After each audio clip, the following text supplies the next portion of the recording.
V6 con 258 caballos, la más indomable de las Amarok.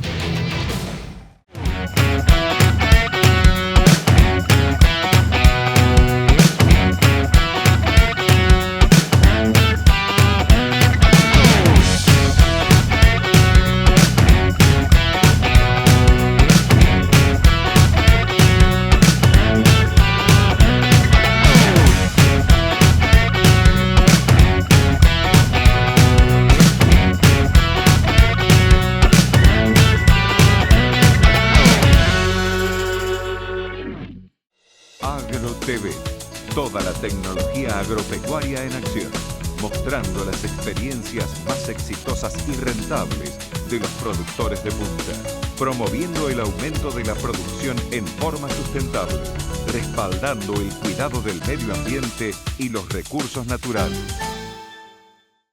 Hola. Bueno, buenas tardes para todos y todas. Alejandro no pudo estar acá, que fue el verdadero Alejandro Constantini, el verdadero organizador de esta charla, así que yo voy a estar sustituyéndolo. Él por un problema de salud no está, pero bueno, los méritos de organizar esto y de invitarlos a ustedes son de él.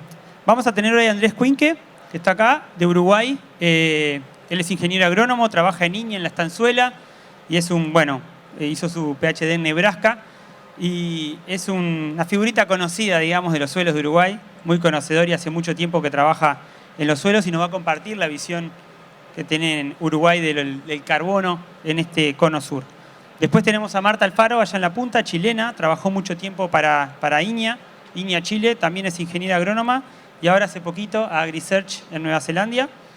Y después tenemos a Bruno Alves, que va a ser el que comienza, que es también ingeniero agrónomo de Embrapa Agrobiología y también un viejo conocido de los suelos y de los microorganismos de Brasil. La idea es que cada uno exponga y después tengamos una ronda de preguntas. Nos van a llegar preguntas por el celular, entiendo, que está allá, el QR, y entiendo que hay mucha gente por internet que nos va a mandar también.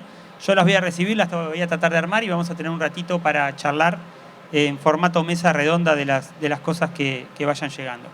Así que bueno, sin más, Bruno, empezás tú, en principio. Ok, gracias por la introducción. ¿Hablo de acá o se puede hablar acá?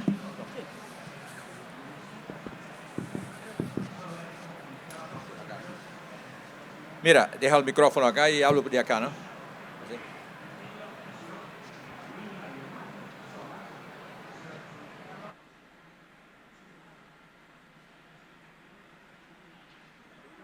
¿Cómo está?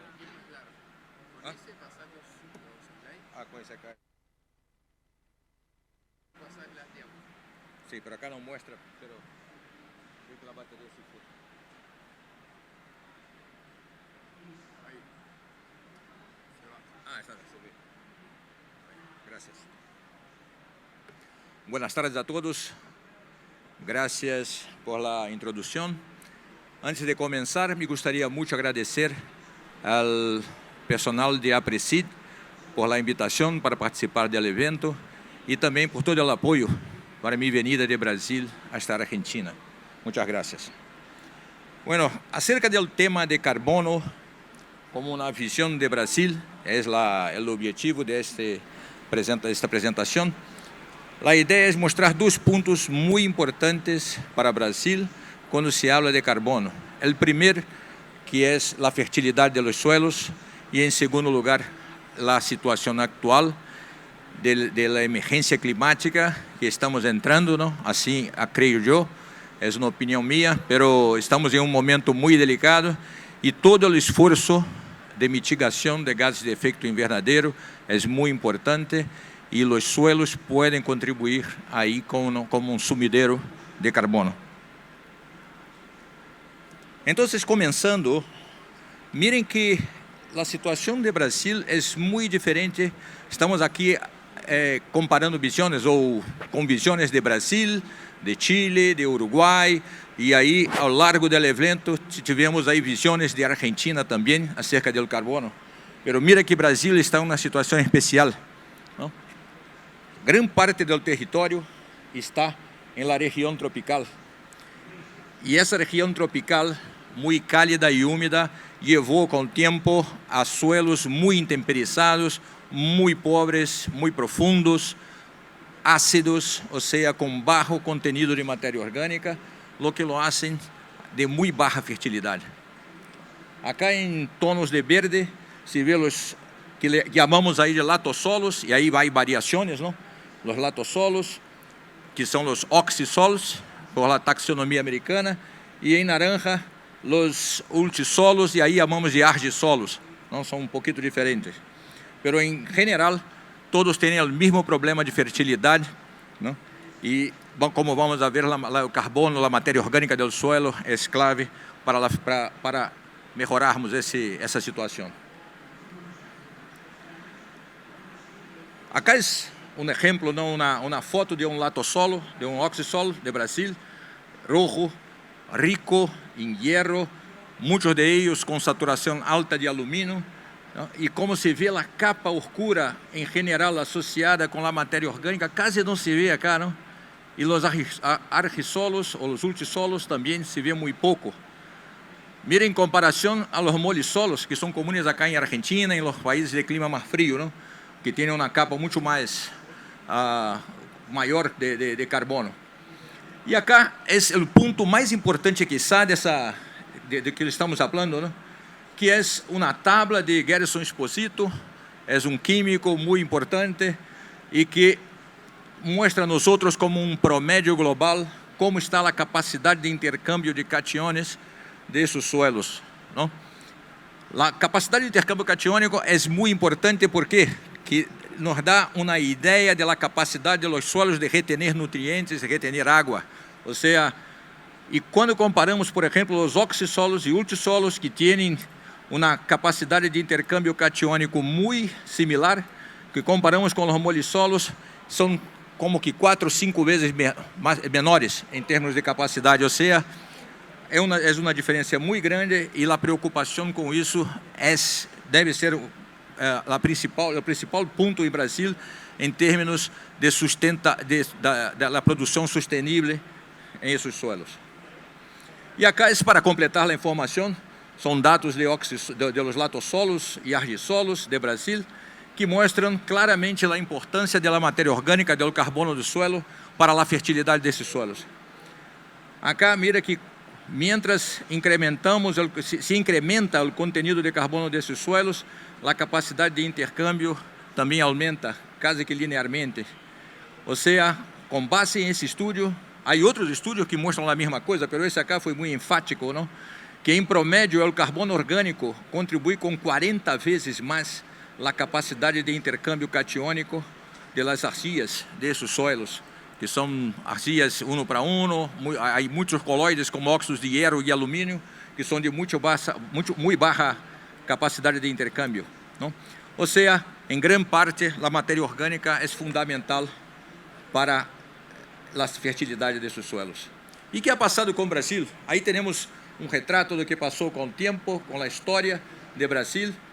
Brasil tiene una área de 850 millones de hectáreas. Y antes que Cabral llegase a Brasil para descubrirlo, todo el territorio estaba cubierto de bosques y pastizales, ¿no? Y lo que ha pasado con el tiempo es el deforestamiento, o sea, la inversión de esas áreas para áreas de cultivo y de pastura. O sea, salimos ahí de 1985, que es el mapa más antiguo que conseguimos, donde podemos tener una foto de la cobertura vegetal de 649 millones de hectáreas para 564 millones de hectáreas de florestas y bosques en 2021. O sea, un cambio ahí de 85 millones de hectáreas só en ese tiempo. Pero considerando el territorio y la situación de 2021, tuvimos en ese tiempo, desde que Brasil fue descubierto y ahí la exploración del territorio se comenzó, hubo una reducción de 286 millones de hectáreas ya ahí con naciones antrópicas, ¿no? ¿Y para qué? En gran parte para la producción de cultivos y para pasturas, ¿no? Y ahí llamo la atención para un punto. Tenemos hoy en Brasil alrededor de 156 millones de hectáreas de pastura, 65 millones de hectáreas en degradación severa a moderada. O sea, ¿qué quiere decir? Es que a lo largo de ese tiempo que estamos usando los suelos de Brasil, el manejo que viene siendo empleado no es un manejo, no es el mejor, no es la mejor situación que tenemos. Y al bien comienzo acá, en la década de 70, 80, donde hubo una expansión de las áreas de producción para el centro de Brasil, las bases de producción eran los sistemas de labranza o de siembra convencional, labranza convencional con rastros y todo. Adotábamos los modelos de los países del norte, ¿no? Que eram muito mais desarrollados com sua agricultura, e adotávamos diretamente isso. Ou seja, a situação em geral levou a perdas de carbono. E como sabemos isso? Mira cá. Esse é um mapa de los estoques de carbono de suelo que foi preparado com bases em la metodologia del IPCC, ou seja, uma estimação do total, do estoque de carbono total de Brasil para a capa de 0,30 centímetros. E acá é o mapa de Brasil que foi preparado recentemente por la Embrapa Suelos, onde se tem o estoque de carbono, que se foi estimado também o estoque de carbono. Temos muita incertidumbre aí, pero se vê claramente que, considerando o estoque inicial e o estoque final, houve uma redução de 2.000 milhões de toneladas de carbono solo para a capa 0,30 centímetros. Se consideramos essa quantidade por la área que mencionamos de pasturas e cultivos que temos hoje, ao redor de 220 milhões de hectares, houve uma redução promédio de aproximadamente 10 toneladas de carbono por hectare para a capa 0,30 centímetros, ou seja, uma redução em promédio de 25 a 30% do estoque de carbono original. Ou seja, aí então já queda muito claro para todos, não? O primeiro problema é que a redução dos estoques de carbono em las áreas bajo cultivos significam já perda de fertilidade ou uma redução de potencial produtivo para esses suelos. E aí outro problema também, não? Temos agora o reto de eliminar, de reduzir as emissões de gases de efeito invernadero. Brasil tem como 25 ao 30% de suas emissões totais associadas à agropecuária. Então,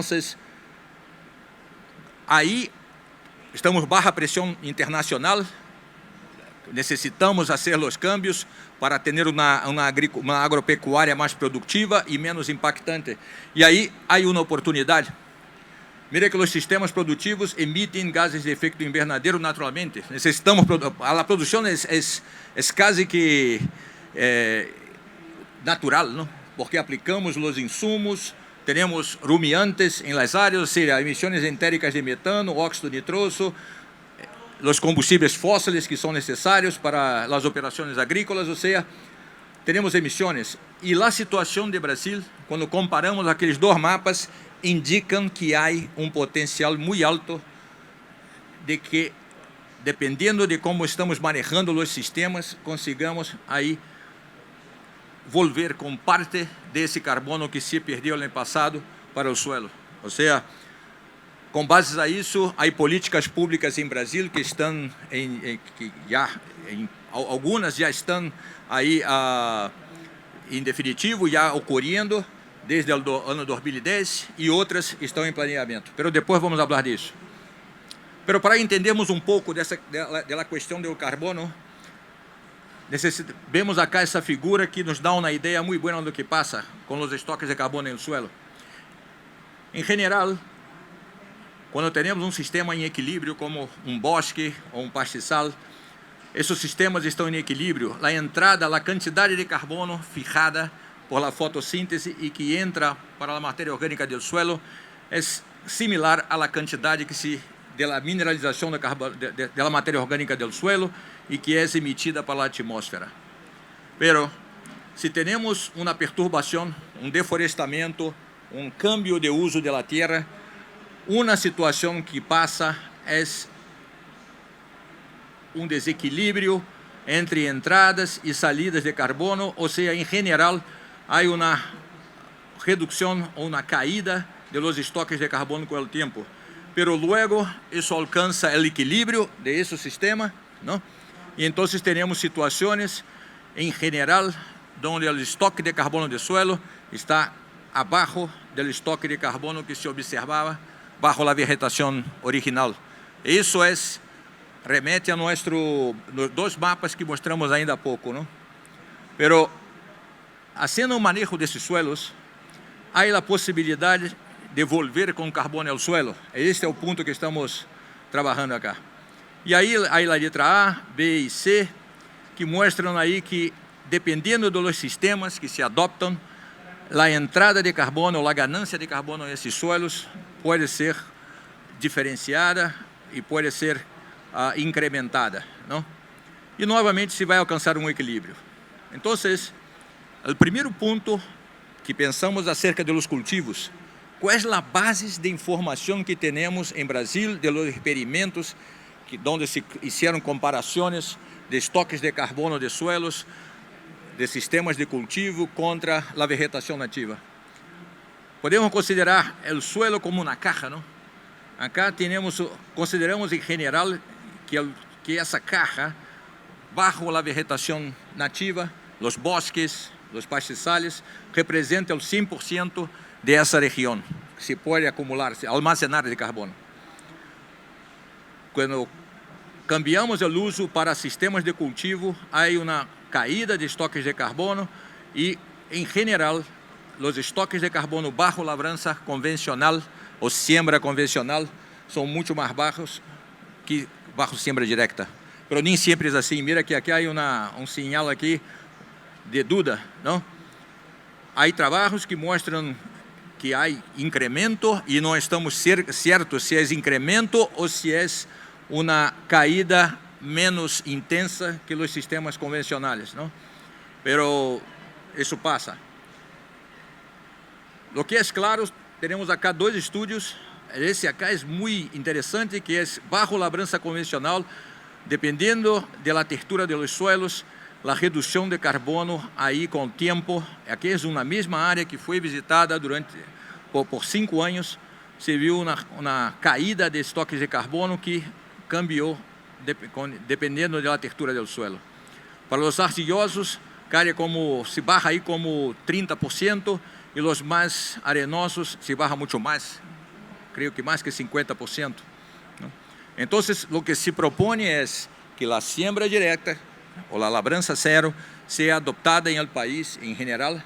Eso es un estímulo, hace parte de un plan de gobierno para incrementar los estoques de carbono del suelo. Y lo que es muy interesante es que en ese estudio se hizo una comparación de diferentes publicaciones donde se compararon los estoques de carbono del suelo bajo siembra convencional y siembra directa, o labranza convencional y siembra directa.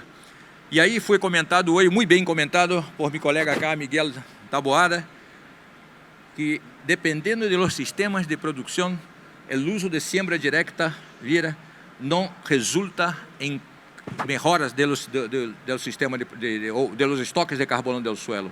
Pero cuando las rotaciones introducen ahí o especies vegetales que producen mucho más residuos y que también ingresan con nitrógeno en el sistema, los cambios ahí, las diferencias de estoques entre la siembra directa y labranza convencional, ahí son mucho más grandes, o sea, mucho más favorable a la siembra directa. Y ahí es un punto muy importante. Debemos considerar que la materia orgánica del suelo, el humus, la materia orgánica más estable, tiene una razón carbono-nitrógeno alrededor de 12, 10, 12. O sea, si queremos acumular carbono en suelo, el balance de nitrógeno del sistema de producción debe ser positivo. O sea, la entrada, el ingreso de nitrógeno en el sistema debe ser incentivada, ¿no? Para que tengamos ahí las condiciones para formar materia orgánica. Y aquí es un retrato de cómo está la siembra directa en Brasil. Mira que aqui hasta o ano 90, por aí, 1990, o uso de siembra direta era muito pouco e depois passou a ser utilizado muito largamente em Brasil, porque hubo uma inversión en investigaciones para adaptar los sistemas, no solamente al sur de Brasil, pero también por la región central. Entonces, hoy tenemos algo alrededor de 33 millones de hectáreas bajo siembra directa. O sea, muestra un esfuerzo nacional para mejorar la situación. Pero la pregunta que queda es, ¿cuál es la calidad de esos sistemas?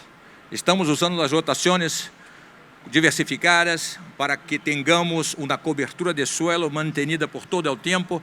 Em geral, o que se vê na região de Cerrados é que a paja de maíz, por exemplo, aí é muito comum a sucessão ou a siembra de soja seguida de maíz, pero depois a paja de maíz desaparece muito rápido, ou seja, a cobertura não é muito eficiente. Então, aí é cuidado que necessitamos ter aí com os sistemas. O outro ponto é, acá para os cultivos, pero que passa com os sistemas de pasturas, não? Em geral, e acá em Argentina também, he visto a apresentação de Dr. Taboada, e ha mostrado isso, os sistemas, quando se introduzem as pasturas, o estoque de carbono do solo é muito alto, muitas vezes similar à vegetação nativa ou quizá superior. Então, há muitos resultados de literatura em Brasil que apuntam para essa situação. Pero dependendo do manejo, os pastos aí se degradam muito rápido, em parte por agotamento de nitrógeno, por diminuição de matéria orgânica do suelo, ou seja, é claro, os estoques aí baixam e a produtividade baixa também. E acá é retrato dessa situação de Brasil. Acá mira que acá a carga animal que temos em promédio está aí ao redor de, quizá, uma cabeça, um animal por hectare, em promédio em Brasil. A estatística oficial apunta para isso também. E o trabalho de Strasbourg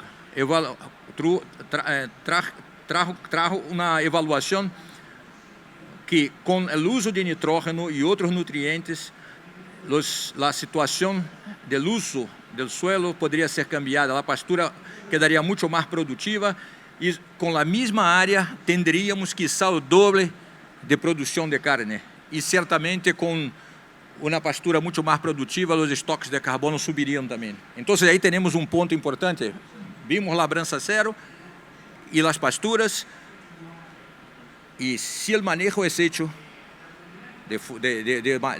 com mais qualidade, o estoque de carbono incrementa e ao mesmo tempo a produtividade também, ou seja, é uma situação gana-gana.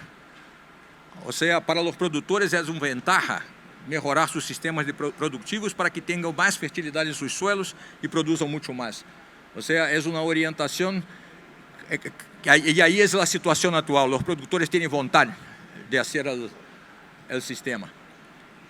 E para isso, como não têm, muitas vezes não têm platas, não têm recursos para investir em seus sistemas de produção, para aumentar a produtividade, o governo que está comprometido com ações, por exemplo, associadas ao câmbio climático, ao combate ao câmbio climático, como a NDC brasileira, não?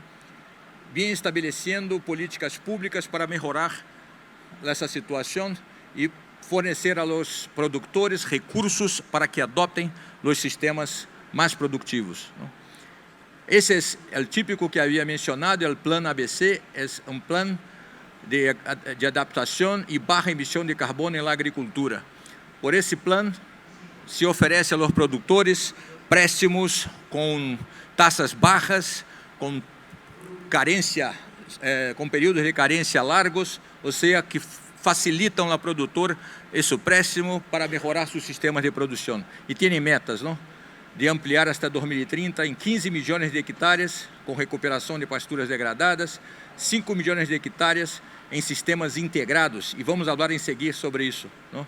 Ou seja, há outras questões também, como adotar o sistema labrança zero em los cultivos, incrementar o tratamento de estercol, el uso de bioinsumos y las áreas bajo riego. O sea, son acciones que los especialistas han indicado al gobierno y que pueden mejorar la productividad de la agropecuaria nacional y disminuir la amenaza a la abertura de nuevas áreas, a deforestamiento. Entonces, son acciones que combinam as duas coisas.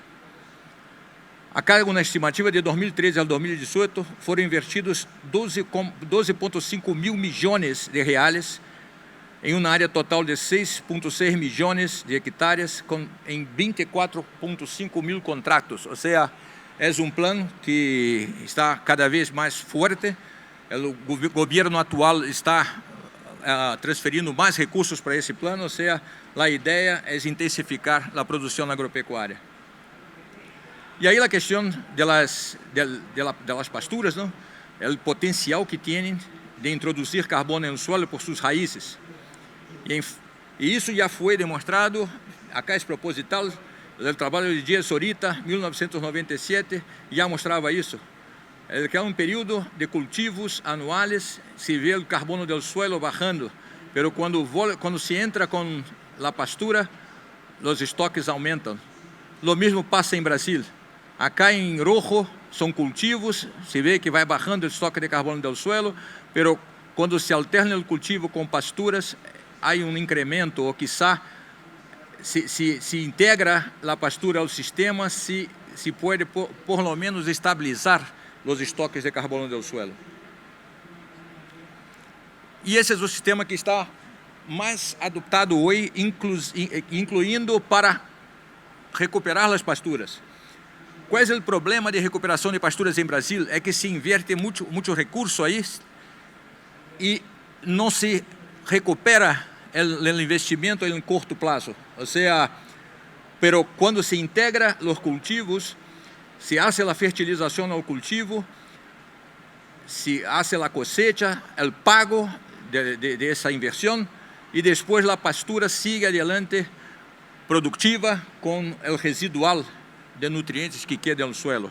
Ou seja, esse é o modelo que se está adotando muito, que chamamos sistemas integrados, cultivos, ganaderia, e que, mira, as imagens são muito fortes, não? Acá temos a soja crescendo sobre paja de braquiária, que impressiona, não? A quantidade de matéria orgânica no suelo. E esse sistema acá não tinham uma integração com ganaderia, pero usam a forrageira como cultura ou como espécie de cobertura de suelo. Ou seja, acá não passou o ganado, então há muito mais resíduo entrando no suelo. Pero se pode sim, já se ha mostrado que há resultados muito positivos também com a entrada de animais. Aquela soja já fixando nitrógeno, ou seja, um sistema muito eficiente. E acá é um avanço, que é integrar a floresta também ao sistema. Estávamos agora em la charla de Dr. Miguel Taboada e havia mencionado que com todo esse esforço de melhorar a produtividade, o ingresso de carbono no suelo, nem sempre se consegue neutralizar as emissões. Pero em esses sistemas acá, por lo menos em um curto prazo, se consegue, por exemplo, em um prazo aí de 20, 30 anos, se consegue alcançar a ganaderia neutra, porque as emissões são compensadas não só com a acumulação de carbono no suelo, pero também com o carbono que se acumula em la biomassa. Ou seja, é um sistema que também genera opções econômicas para o produtor.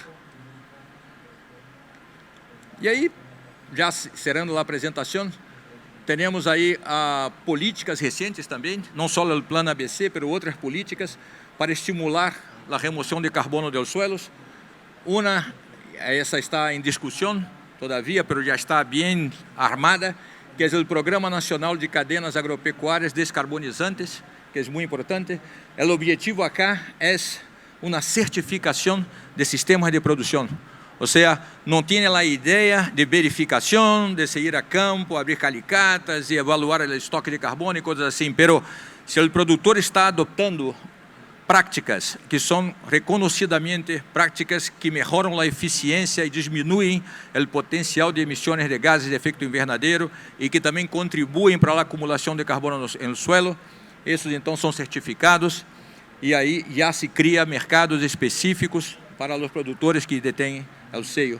Por exemplo, acá temos a carne carbono neutro, a soja bajo carbono, temos a carne bajo carbono também, não?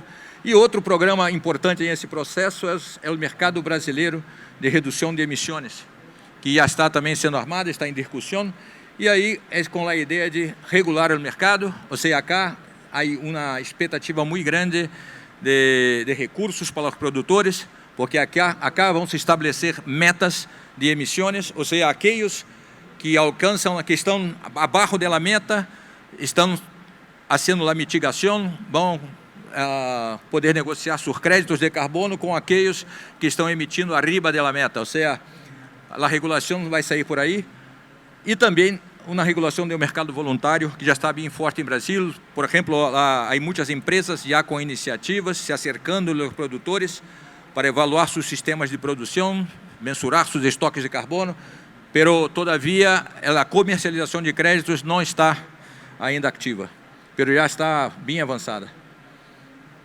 E como conclusão, que eu queria dizer acerca dessa visão general de Brasil, acerca de carbono, é que, como disse antes, é um sistema gana-gana, porque nossos suelos necessitam incrementar seus estoques de matéria orgânica por questões de fertilidade, ou seja, para que não degradem.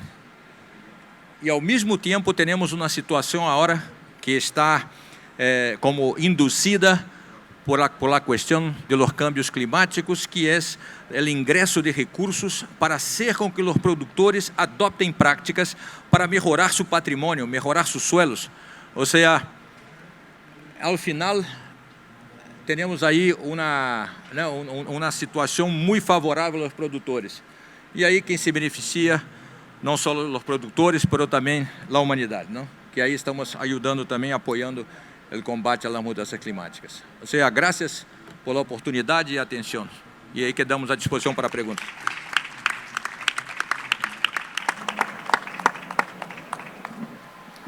Bueno, muchas gracias, Bruno. Seguimos ahora con Marta.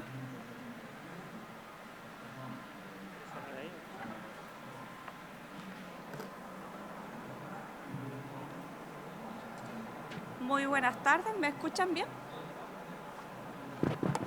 ¿Me escuchan ahí? ¿Aló? ¿Me escuchan ahí? Perfecto, muchas gracias, muy buenas tardes. Muchísimas gracias a los organizadores del Congreso por invitarme a ser parte de esta conferencia. El foco de mi presentación es un poquito distinto de lo que han visto desde Brasil, así que vamos a comenzar.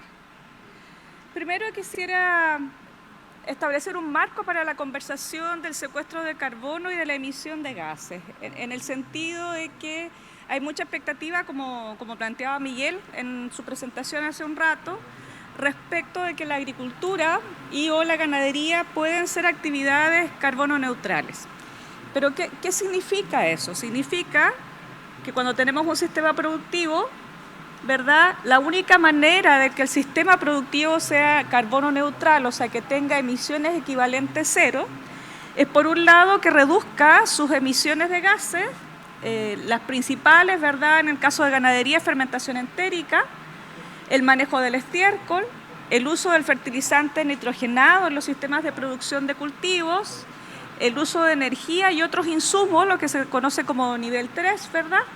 Y las potenciales pérdidas de carbono por cambio de uso del suelo o mineralización de la materia orgánica. Y la posibilidad de capturar, ¿no es cierto?, de reducir las emisiones viene por la parte inferior, ¿no es cierto?, de la división, que significa favorecer la captura de carbono en los suelos o de los sumideros en general. Y entonces es muy importante poder mantener una visión predial, si se quiere, para la unidad productiva, porque vamos a ver que es un gran desafío que un sistema productivo en particular, que un potrero en particular o un grupo de potreros en un predio, en una finca, puede hacer carbono neutral en sí mismo. En Chile se lanzó a fines de los años 90 lo que hoy día se denomina un programa de recuperación de suelos degradados sustentables. Este fue un programa que se lanzó, ¿no es cierto?, con una política de Estado para favorecer la recuperación de suelos degradados, suelos que tenían bajos niveles de fertilidad en general, bajos niveles de materia orgánica, altos problemas de toxicidad por aluminio. El sur de Chile tiene suelos muy ácidos y por tanto tenía distintos ejes. El primer eje era la incorporación de fertilizantes de base fosfatada, a diferencia de los suelos de Argentina. En el caso de Chile, la mayor parte de nuestros suelos son suelos andisoles que fijan el fósforo que uno aplica como fertilizante, fijan aproximadamente el 85 al 90% del fósforo que se aplica como fertilizante, por tanto es un alto costo para la producción. Y cuando partió este programa, los suelos eran naturalmente muy deficitarios, en una escala de 1 a 20, donde 20 era el valor deseable, era muy común encontrar suelos que tuvieran niveles de 2, 3 y 5. Y era muy costoso para un productor poder elevar esos niveles de fertilidad a 20, que era lo que se consideraba recomendable para la producción. Entonces, este programa vino a incentivar el uso de la fertilización fosfatada para corregir esa deficiencia. Después, la incorporación de elementos químicos esenciales que buscaba favorecer los niveles de deficiencia de nutrientes en el suelo. Chile, ¿no es cierto?, de norte a sur tiene suelos que varían desde un 1% de materia orgánica en la zona centro-norte a suelos que tienen, aún siendo suelos productivos, por ejemplo, suelos bajo pasturas que tienen 35% de materia orgánica. Y ese gradiente está asociado, por cierto, a la temperatura, a la variabilidad de la precipitación, y eso resultaba en una condición natural de fertilidad que era distinta, ¿ya? Entonces, dependiendo de la región del país, este programa daba cuenta de poder aportar los nutrientes que le faltaban al suelo bajo pradera o bajo cultivo. Después estaba el tercer eje, que era el establecimiento de una cubierta o la mejora de una cubierta deteriorada. Este fue el eje que más se utilizó en ese programa y lo que buscaba fomentar era el establecimiento de pasturas permanentes, salir de pasturas degradadas o salir de pasturas de rotación y llevar al establecimiento de pasturas permanentes con incorporación de leguminosas. En el tiempo, este fue, y el método de aplicación de fósforo fueron los programas que más preferencia tuvieron parte de los productores, en particular en el sur de Chile. El siguiente decía relación con la intervención del suelo, un poco en la línea de lo que mostraba Bruno, ¿no es cierto?, favorecer el uso de cero labranza o de mínima labranza en nuestros sistemas, impedir la rotación del suelo. Y finalmente, la eliminación de impedimentos físicos, por ejemplo, de restos de tronco, es muy común en Patagonia, en el sur de Chile, producto de los incendios que se desarrollaron hace 100 años atrás, que queden restos de árboles, tocones en el campo, etc. Y eso impide hacer la producción de manera más normal. Entonces, este programa o este subprograma lo que buscaba era favorecer que se limpiaran esos restos y se generaran extensiones de terreno lo suficientemente grandes para la producción. Entonces, desde la perspectiva de lo que hoy día es el cambio climático y la captura de carbono, los dos primeros han tenido un gran impacto y vamos a ver por qué. Como yo les decía, las condiciones productivas de norte a sur de Chile cambian muy fuertemente y con ello las características de los suelos. Estos suelos de la zona centro-norte, que tienen un 1% de materia orgánica, tienen un potencial de captura de carbono que es muy alto, en comparación a los suelos de la zona sur, que tienen altos contenidos naturales de carbono, donde su potencial de incorporación de carbono adicional es limitado. Esta gráfica lo que muestra es la respuesta diferencial de distintos suelos desde el norte al sur del país. Estamos hablando de lo que sería desde Mendoza hasta Patagonia, respecto del efecto que tuvo la mejora en la pastura, la adición de carbono, ¿no es cierto?, producto del aumento de rendimiento. La línea roja lo que hace es mostrar la línea base, es decir, el suelo sin intervención, cuál era su contenido original de carbono, y en las columnas para distintos suelos cuál fue la respuesta después de 10 años de desarrollar esta práctica de manejo, respecto del efecto que tuvo la mejora en la pastura, la adición de carbono, producto del aumento de rendimiento. La línea roja lo que hace es mostrar la línea base, es decir, el suelo sin intervención, cuál era su contenido original de carbono, y en las columnas para distintos suelos cuál fue la respuesta después que en este caso era la incorporación del fertilizante fosforado y la incorporación de leguminosas al establecer praderas permanentes. Y ustedes ven que en la zona centro-norte, es decir, donde el potencial de carbono del suelo, de captura de carbono del suelo es más alto, efectivamente, en comparación con la línea inicial, con la línea base, los suelos fueron capaces de capturar carbono, de aumentar su contenido de carbono orgánico. Sin embargo, hacia el sur del país fue mucho más difícil incrementar el potencial porque existía una limitante natural del suelo. Incluso en algunos casos, el asterisco indica que esa diferencia que se registró fue significativa respecto de la línea base.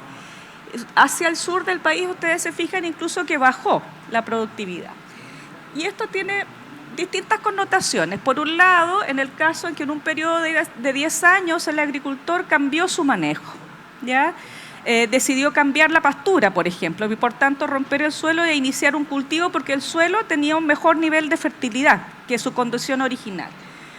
Y esto demuestra que para el secuestro de carbono uno requiere mantener el manejo, ¿no es cierto?, que establece en periodos de tiempo que son mucho más largos, muchas veces que las decisiones que se toman a nivel predial.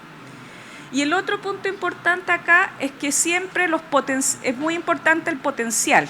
Cuando hablamos de toneladas de carbono por hectárea, el potencial que el suelo tiene es muy importante.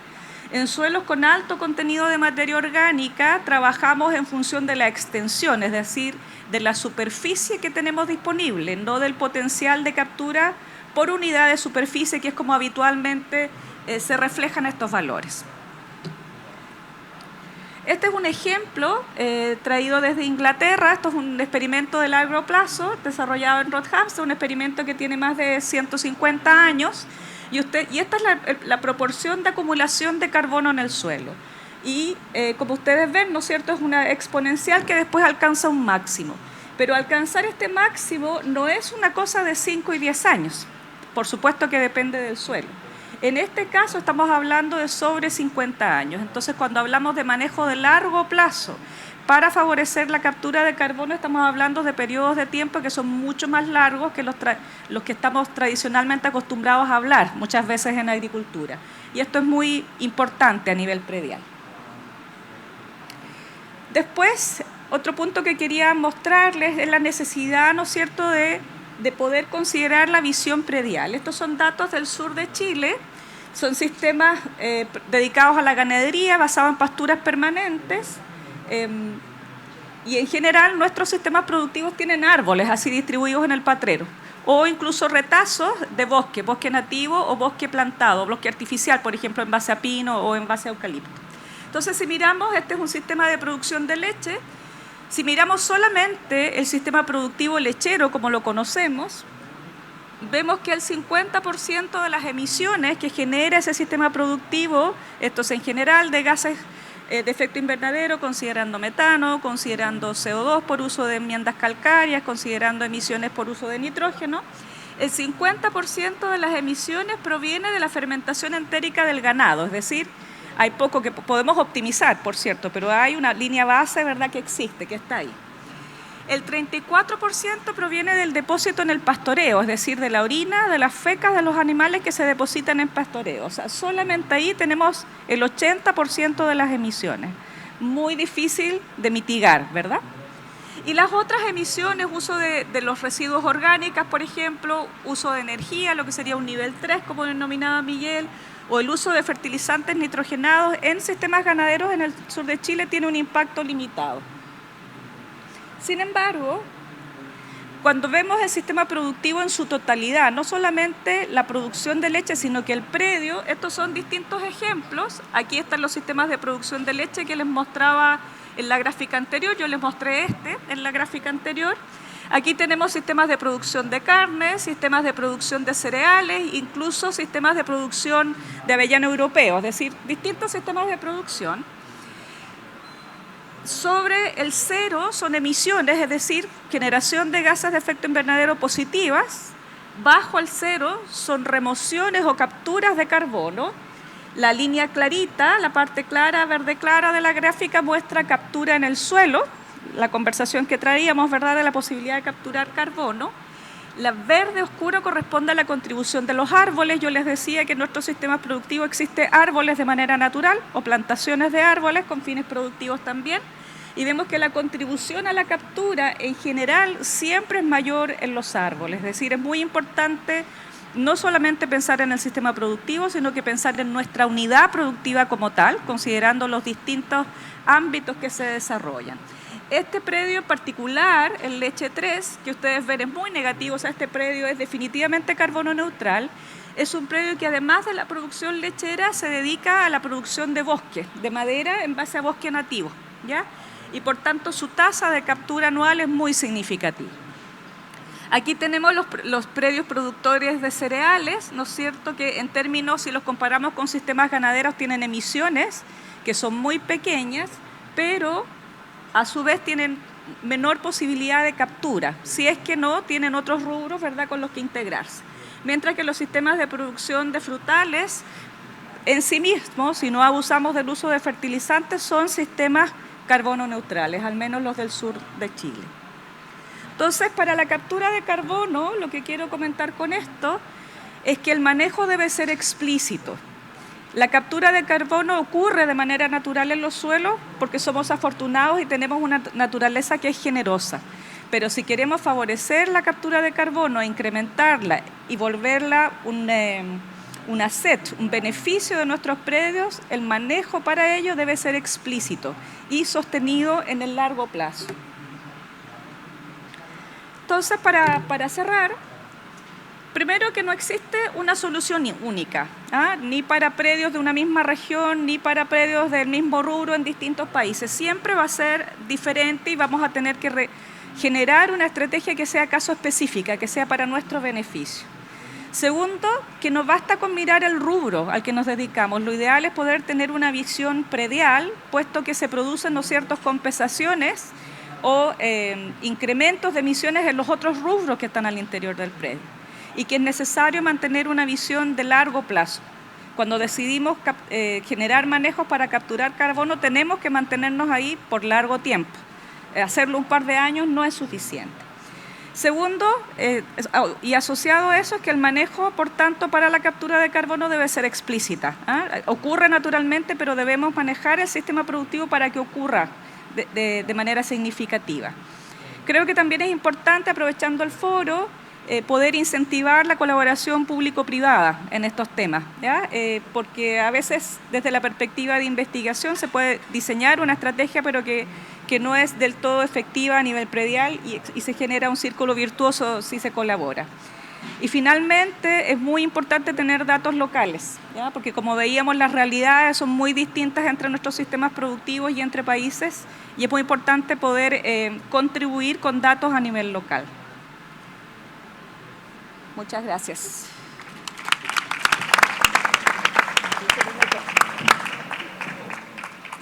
Bueno, muchas gracias, Marta. Andrés, todo tuyo. Hola. Hola. Bien. Así que este es el puntero. Muy bien. Bueno, Gervasio, muchas gracias, pero sobre todo muchas gracias a la organización de este congreso y felicitarlos por la movida que están generando y por el tema que han elegido para tratar como central en un congreso anual, nada menos de APRESID.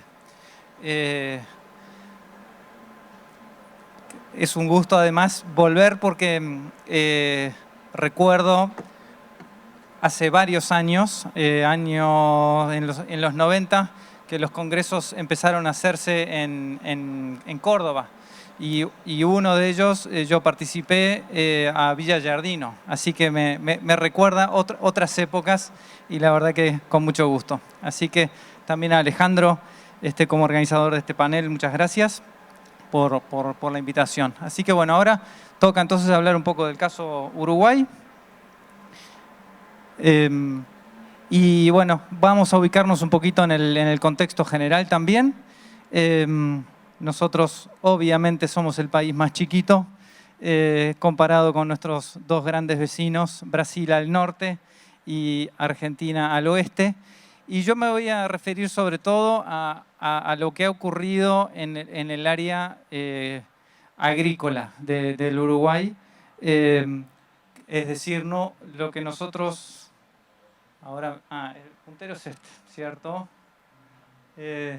Lo que nosotros en Argentina hablan de la zona núcleo, bueno, para nosotros en Uruguay la zona típicamente agrícola es nuestro litoral oeste. Yo estoy ubicado en Inia La Estanzuela, que queda acá cerca de la ciudad de Colonia. Inia tiene estaciones experimentales ubicadas acá en Colonia, al norte de Montevideo, una estación experimental dedicada sobre todo al sector frutícola más intensivo, de producción vegetal más intensiva. Tenemos una estación experimental acá en Inia 33, que se dedica sobre todo al cultivo del arroz, porque esta zona es naturalmente muy buena para el cultivo de arroz, por el tipo de suelo que tiene. Y hay también una importante actividad en torno a la ganadería aquí. Y luego tenemos dos estaciones más en el norte del país. Una cerca de Tacuarembó, que atiende una zona forestal importante en el norte del país, y la ganadería sobre todo el gran norte del país. Y aquí en Salto, frente a Concordia, tenemos otra estación experimental históricamente dedicada a la producción citrícola. Así que, sobre todo, yo voy a hablar entonces de lo que ha pasado en la agricultura. Así que ahí les comentaba de las dos estaciones experimentales, y en esas dos estaciones experimentales tenemos dos ensayos de largo plazo que contempla o que estudia rotaciones de cultivos y con pasturas. Así que vamos a hacer referencia a algunos de los datos obtenidos ahí. Pero hoy día también en Inia tenemos en realidad lo que llamamos la plataforma agroambiental, que es un conjunto ordenado, digamos, y sistematizado, en ese proceso estamos, de llevar los experimentos de largo plazo que tenemos no solo en estas dos estaciones experimentales, sino en las otras que les mencionaba. Así que esto es una foto aérea del experimento de rotaciones viejas, y justo estamos en el año en que cumplimos 60 años. Cumplimos, en realidad, por supuesto que yo he participado solamente de la última parte de este experimento, pero bueno, la verdad que le hemos venido sacando un provecho tremendo, porque bueno, ofrece contrastes de sumo interés, no solo de carbón orgánico, sino de propiedades físicas también, de erosión, entre otras cosas.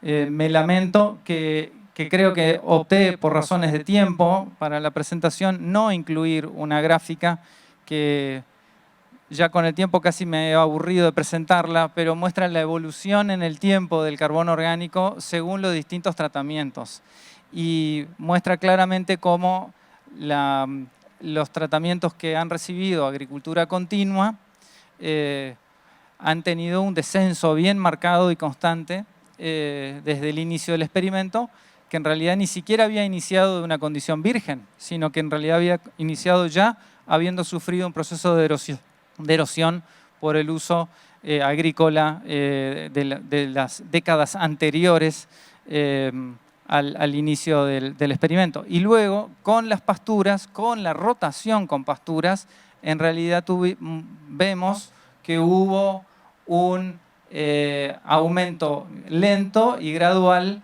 de la materia orgánica del suelo. Y ese aumento de la materia orgánica del suelo también incluso es proporcional a cuánto ocupa la pastura en la rotación. Entonces, los tratamientos o los sistemas que tienen una rotación de 50-50, es decir, 3 años de pasturas y 3 años de cultivo, lograron el mayor incremento comparado con otros sistemas que tienen una rotación donde domina todavía la fase de cultivos frente a la de pasturas. Pero entonces, para ubicarnos un poquito en lo que es la historia de nuestra agricultura y cuáles fueron los principales hitos en materia de producción y conservación en el Uruguay. Así que Bueno, la primera mitad del siglo pasado en realidad fue una época de cultivo continuo sin fertilización. Y entonces tampoco había rotación con pasturas. Luego en los 50 comienza la práctica de la fertilización tanto con nitrógeno como con fósforo. Y más o menos en los 70 es que comienza el sistema de rotar cultivos con pasturas, en donde las pasturas estaban compuestas básicamente por una mezcla de leguminosas y gramíneas. Y esa rotación obviamente que también llevaba la fertilización como parte del sistema productivo. Así que nuestro experimento... otra vez me equivoco de puntero. Es este, sí, perdón. Es este. Aquí. El experimento de largo plazo se inició, bueno, justamente un poco antes de que pasara a ser dominante el sistema de rotación de cultivos y pasturas en Uruguay. Y bueno, cuando yo todavía estaba estudiando en la Facultad de Agronomía y más o menos recién egresado, yo creo que todo el mundo percibía que era muy raro que hubiese predios de agricultura donde se hiciera solamente agricultura. Básicamente eran predios familiares en donde el predio tenía sus subdivisiones de potreros con alambrados, habían molinos de viento para bombear agua y alimentar a los tanques australianos que le llamamos nosotros, y a su vez a los bebederos, de tal manera que cada potrero cuando estaba en la fase de pastura tenía el agua para el ganado, y entonces era un sistema relativamente complejo en donde, ya digo, en el establecimiento se manejaba ganado porque se producían pasturas y además se producían cultivos, y entonces tenían la maquinaria asociada también a la producción de cultivos. En los 90 comienza la adopción de la siembra directa, y ahí lentamente los productores empezaron a ver si era posible en realidad saltearse la fase de pasturas, pero el cambio grande ocurrió en los 2000 cuando comienza un boom del cultivo de soja, que entonces hizo muy generalizado el cultivo continuo con siembra directa, pero que básicamente, lamentablemente, fue un monocultivo de soja. Ahí en esa década fue también un momento en el cual desde este lado del río Uruguay llevaron tecnología y los pools de siembra y las inversiones desde aquí a Argentina, entonces hubo un crecimiento del área agrícola importante con la tecnología de siembra directa, pero como digo, ¿no? con un abuso del cultivo de soja, porque es lo que más renta daba. Y luego en los años 2000 se reactiva la ley de conservación de suelos, que ya estaba en realidad aprobada desde el año 81, pero nada más que hacía falta reglamentarla, y entonces se establece como obligatorio los planes de uso y manejo responsable del suelo, que estaba en realidad deliberadamente, y sigue deliberadamente orientada a producir asegurando no excederse de un tope tolerable de erosión estimada, ¿verdad? Pero entonces esa ley y esa implementación a través de los planes de uso tiene como objetivo justamente producir asegurando estándares de erosión de suelos. Nada más, básicamente.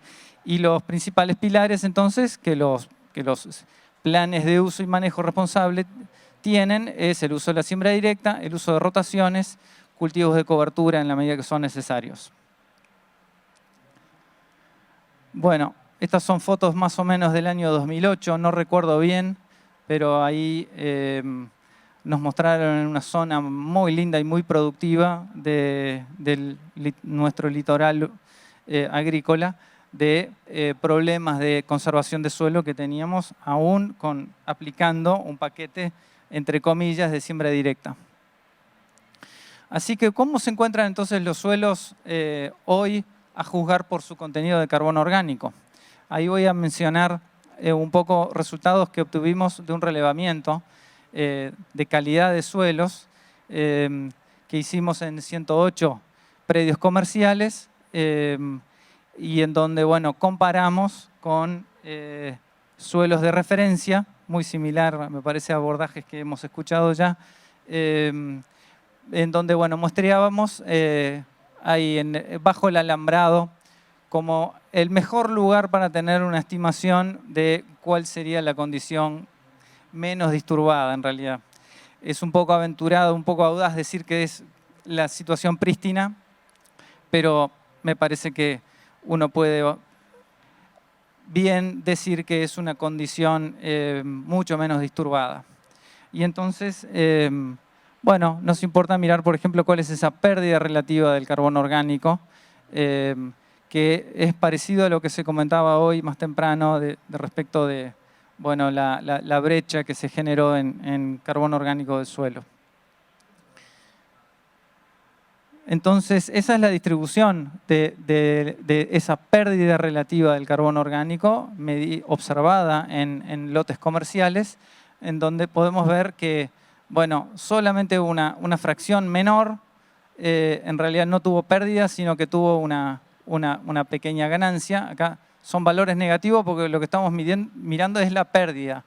El resto son justamente casos de pérdida de carbono del suelo. Así que tenemos, bueno, tal vez más del 50% con más de 20% de pérdida del carbono orgánico. Y entonces nos podemos comparar con parcelas que observamos y medimos de una manera similar en experimentos de largo plazo. Por ejemplo, el de rotaciones viejas en la estanzuela, que es la foto que les mostré, y otro experimento que está en INIA 33, que se inició directamente sobre siembra directa de condiciones, bueno, prácticamente de campo natural. Entonces, ¿dónde es que más o menos se ubican las pérdidas relativas de esas parcelas que hemos observado? Bueno, justamente los puntos rojos, que son los de las rotaciones viejas de la estanzuela. Aquí tenemos esta pérdida relativa de carbono orgánico es debida al cultivo continuo durante 50 años. Y esta pérdida relativa aquí es debida al uso de la rotación 50-50 durante 50 años. Esta misma pérdida relativa aquí ocurre por la rotación forrajera, agricultura continua para cultivos forrajeros, en 10 años en el otro experimento, en palo a pique. Y bueno, y por ejemplo, ya solamente 10 años de una rotación forrajera y con pasturas en palo a pique nos lleva a esta pérdida relativa de casi 10% de carbono orgánico. O sea, de esa manera me parece que nos ubicamos bien de qué es lo que le puede haber pasado a esos suelos y cuál es el nivel de degradación que están teniendo. Así que bueno, esos eran resultados nuestros. Aquí traigo bien a modo de resumen el resultado de otros trabajos, pero que es bastante consistente. Bueno, la pérdida del 20% de COS en promedio, que está mencionado primero, de Morón y colaboradores, es justamente el trabajo del que recién mostraba los datos. Luego otro colega, en un relevamiento que hizo a nivel de predios, con predios de FUCREA, y estudiando un poco el balance de carbono, concluye que 50% de los predios tienen un balance negativo de carbono. Y luego otro estudio independiente, digamos, con otra fuente de información, de Beretta, publicado en el 19, y a partir de muestras de laboratorio que llegaban al laboratorio de la estanzuela, muestras que eran enviadas por productores o asesores, con un número muy alto, creo que eran algo así como 10.000 datos por lo menos, también les da para concluir que hay una gradual caída en el carbono orgánico del suelo. Y finalmente este trabajo que salió ahora hace poquito, en donde me parece que Gervasio también es coautor, que, bueno, con otro abordaje también volvemos a mirar esa diferencia relativa entre el carbono orgánico actual y el carbono orgánico de referencia, que lo estimamos ahora en base a información satelital. Y bueno, creo que no agrega mucho más, pero gráficamente ver el país, cómo bueno, se puede hablar de 30-40% de pérdida del carbono orgánico en promedio y obviamente con variaciones asociadas al tipo de suelos y demás. La pregunta es, bueno, estas caídas de carbono orgánico, ¿cómo afectan los rendimientos? Uno podría decir, bueno, desde luego que me importa tener el carbono en el suelo, no quiero contribuir a las emisiones, en realidad preferiría lograr, tener sistemas que capturen más y más. Pero otra pregunta también asociada al carbono orgánico y viendo esas dos dimensiones que puede tener el buen manejo del carbono del suelo, es si afecta o no afecta las propiedades del suelo. Y este es un estudio entonces que también se basa en el experimento de rotaciones viejas. Es Valentina que lo hizo en el marco de su proyecto de doctorado estudiando en Estados Unidos y analizó los rendimientos entonces de los casi 60 años de información y haciendo una corrección de rendimiento por otros factores, logra establecer un poco esta relación con el carbono orgánico. Y es claro que con muchos tratamientos nosotros estamos bien por debajo de este 2.4. Estamos en 2, en 1,5 y hasta cerca de 1. O sea que definitivamente por algún mecanismo o por varios mecanismos la materia orgánica resulta en una pérdida de fertilidad y de productividad del suelo. Una de las cosas que se afectan son las propiedades físicas. Y esto también es Valentina, pero en su tesis de grado, que bueno, analizó la densidad aparente, por ejemplo, y los macroporos, y muestra claramente cómo, bueno, asociado a la caída de la materia orgánica, viene un aumento de la densidad aparente y una disminución de los macroporos.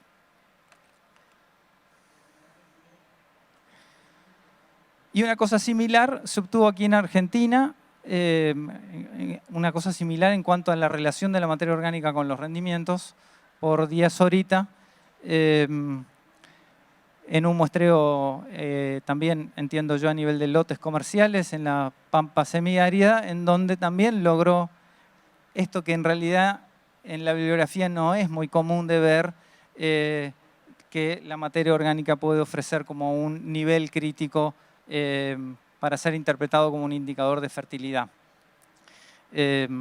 Así que esto para trigo aquí en Argentina. Rápidamente entonces, ¿qué prácticas del sistema de siembra directa se visualizan para mejorar el suelo? Visualizo yo, ¿no?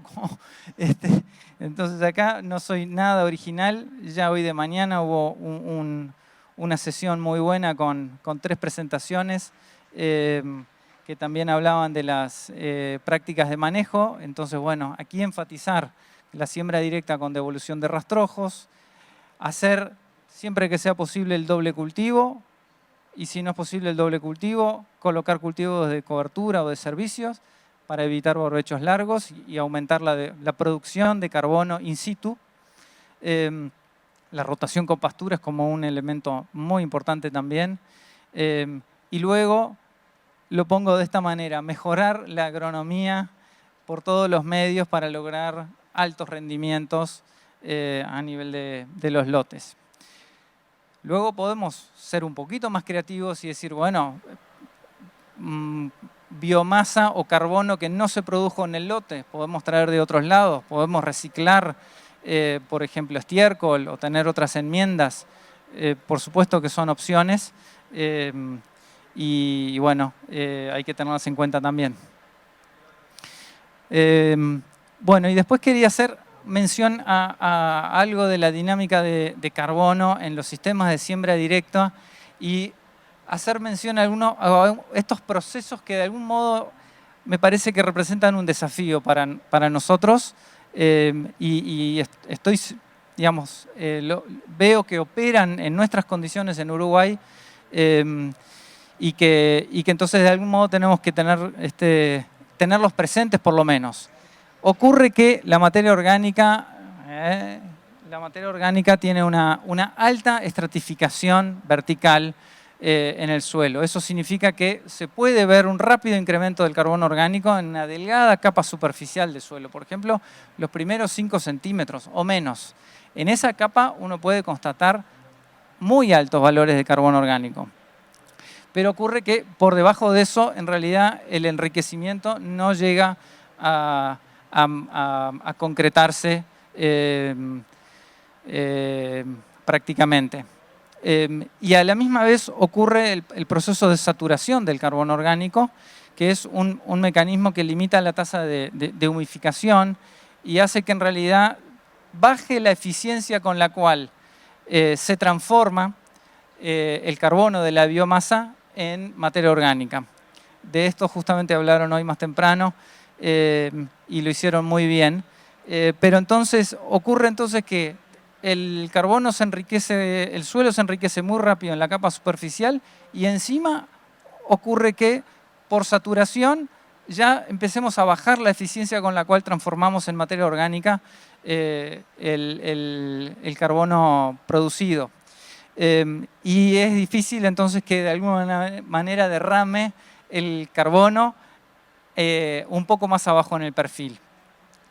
Y a la misma vez, la biomasa y los exudados radicales tienen una mayor eficiencia para transformarse en carbono orgánico de suelo que los residuos de las partes aéreas. Y ahí es donde entonces justamente tenemos que poder jugar y apostar a que, bueno, a través de raíces y exudados logremos producir suficiente carbono a nivel de suelo para levantar entonces ya en todo el perfil y no solamente en esa primera delgada capa de más arriba. Así que bueno, la pregunta que nos hacemos es cómo es que vamos a lograr entonces incrementar el carbono orgánico del suelo en capas profundas. La primera y gran respuesta que se vio hoy más temprano es justamente con las pasturas, pasturas perennes, ¿no? Que duren 3, 4 años, porque son ellas las que logran establecer los sistemas radiculares profundos y en definitiva enriquecer todo el perfil de suelo. Esto es como para marcar este punto que les decía recién del enriquecimiento del carbono orgánico en la capa superficial del suelo, mientras que un poco más abajo, en contraste con sistemas de laboreo, en realidad en siembra directa estamos por debajo. O sea, en una capa dentro del horizonte A, que aquí está debajo de los 10 centímetros, incluso debajo de los 20, la siembra directa en realidad no logra enriquecer el carbono del suelo como sí lo hace en la capa más superficial. Bueno, y esto es la última diapo con la cual quería cerrar para hablar un poco de las perspectivas o palabras de cierre, como para cerrar esa meta que nos pusieron, que era hablar un poco de nuestra visión para Uruguay. Desde las políticas públicas podemos ver el vaso medio lleno y podemos verlo medio vacío, porque continúa el requisito de los planes de uso y manejo que están orientados nada más para el control de la erosión. O sea que se está hablando, me parece, en varios ámbitos, se está viendo como una oportunidad hacer que los planes de uso y manejo ya no estén, diseñados solamente en función del control de la erosión, sino también que estén diseñados en función de lograr balances razonables de carbono del suelo. Razonables o mejor, en realidad, positivos o por encima de cierto meta objetivo. De los productores, los que yo conozco y con los que yo hablo,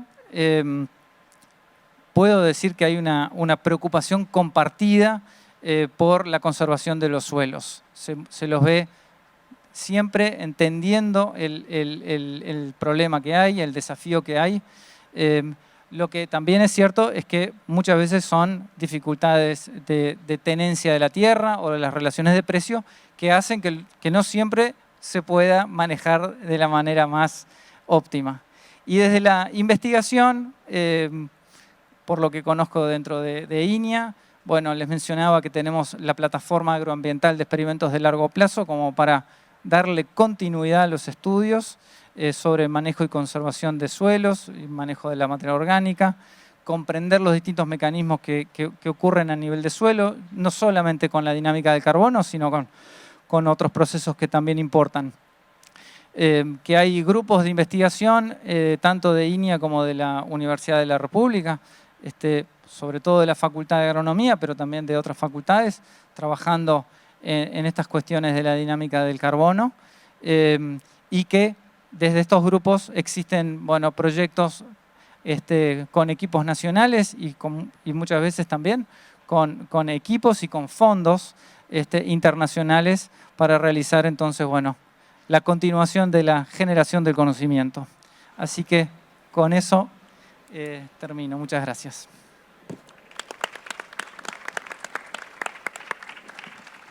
Bueno, muchas gracias Andrés, gracias Bruno, gracias Marta. Sí, estamos repasados de tiempo, nos quedan 5 minutitos.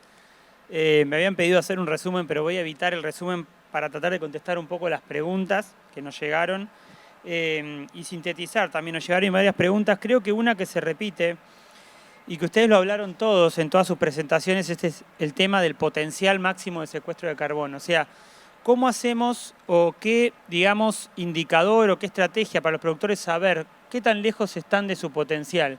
¿Qué harían con eso? ¿Harían mapas? ¿Usarían referencias como mostraba Andrés recién? ¿Ecuaciones diferenciales? Entonces, muy breve, 1 o 2 minutitos, si los 3 me pueden decir a qué apostarían. Si tuvieran un poquitito, un tiro solo, para generar esos mapas o algún indicador, ¿qué usarían de referencia? ¿Ecuaciones, mapas? ¿Harían el alambrado? ¿Qué usarían? Bueno, es una pregunta difícil para responder porque tener una referencia, como fue mostrado acá en varias situaciones, Marta creo que también ha mostrado y otros acá también en el evento, que los estoques de carbono del suelo bajo el mismo cultivo se pueden cambiar ahí los límites, ¿no? de lo alcance de carbono cambia de local para local, o sea, es difícil. Lo que se hace ahora, por ejemplo, en las metodologías de mercado de carbono es el monitoreo. Hay que tomar muestras al comienzo y seguir monitoreando con intervalos ahí de 3, 4 años para acompañar la acumulación. Y ahí sí se constata o no el potencial de los suelos de acumular carbono. Claro, ahí nos daría una idea de si va mejorando, pero Marta, si vos tenés que decir qué tan lejos estás, ¿qué me dirías? Lo más exacto es medir, ¿no? Más que estimar a través de un modelo.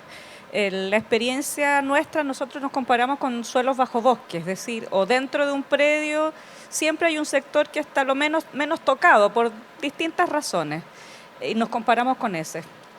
La condición ideal para nosotros es bajo bosque y ese es a lo que quisiéramos llegar. Sabemos que es muy difícil, hay cientos de años de por medio de agricultura, pero nos comparamos contra los sectores menos intervenidos, un poco en el sentido que explicaba Andrés bajo el cerco. Perfecto, yo creo que vamos hacia ahí, pero para eso tendríamos que construir, y para Argentina sería súper interesante, una especie de mapa potencial, pero midiendo realmente, ¿no? No con modelos, sino midiendo realmente en los lugares que vayan quedando y tal vez ajustando por textura, ¿no? Para que uno después se compare contra ese lugar y establezca la brecha, como le decían vos, Andrés, yo creo que alguien me suena, esa brecha de carbono que nos falta hacia ese lugar que es el que está más conservado, más cercano y más parecido al que yo tengo. Y la última pregunta, Andrés, en estos 2 minutos que nos quedan. Todo esto está muy lindo, el carbono aumenta el rendimiento, el carbono secuestra. Una vez que nosotros inmediatamente secuestramos carbono en el suelo, tenemos un efecto directo en el clima, esa era una de las preguntas. Tenemos menos CO2, ya se enfrió el planeta un poquito. Si todo eso está positivo, ¿no? ¿Por qué nos cuesta tanto? ¿Por qué nos cuesta tanto eso? Hablamos de políticas, todos hablaron, vos contaste, Andrés, de los planes de uso en Uruguay. Si tuvieras que decir de nuevo la principal limitante, ¿por qué es tan difícil que los productores mejoren la materia orgánica, que les mejore el rendimiento, que les mejore el clima? ¿Por qué nos cuesta tanto secuestrar carbono? Bueno, yo creo que una principal razón es que si bien son medidas de manejo y no de insumos, en realidad nos implica modificar el sistema de producción de tal manera de que, resulta menos atractivo. Yo creo que uno que se menciona mucho y que opera en nuestras condiciones es el de la tenencia. Que un productor responsable le quiere proponer al dueño del campo, mirá, quiero proponerte 3 años de pasturas, pero necesitamos bajar un poco la renta porque no voy a tener tanta ganancia, voy a hacer inversiones en aguadas, en alambrados, tenemos que bajar un poco, pero mirá que esto es para seguir porque después de 3 años ya te voy a poder pagar mejor. Bueno, la respuesta del dueño del campo va a decir, qué lástima porque yo conozco a uno que está dispuesto a pagarme más. Y ya lo puedo llamar, no tengo problema. Entonces, esa debe ser una. Okay, la tenencia es para vos la primera. Bruno, vos querías decir algo en un minuto. Creo que pasa lo mismo en Brasil también. Y las políticas ahora para clima que están comenzando en Brasil, ya tenemos el plan de agricultura bajo carbono que ya existe hace 10 años y ahora tenemos la segunda edición. Eso es una estrategia para ir favorecer al productor, permitir que consiga préstamos y así mejore su capacidad productiva. Está buenísimo. Sí, creo que en Argentina pasa un poco lo mismo, el tema de que haya incentivos estatales para esas cosas. Puede ser la zanahoria, puede ser el látigo, las reglas. Pero bueno, ¿vos querés decir algo último, Marta? No. Entonces, yo creo que eso va. Lo otro que me parece que está traccionando ahora también es el mercado. Los que nos compran nos están pidiendo que secuestremos o no nos van a comprar. Pero bueno, con esto, y estamos exactamente 30 minutos, 18:30, así que estamos terminando. Les agradezco por haber venido hasta acá, a los 3 extranjeros, y bueno, espero que los tengamos seguido por acá. Muchas gracias a todos. Producir, crecer, compartir. Es el accionar de AFA, Agricultores Federados Argentinos. Nuestra cooperativa. Es hora de revalorizar lo hecho y celebrar el camino recorrido. AFA, un mundo de 90 años. Hecho entre todos, todos los días.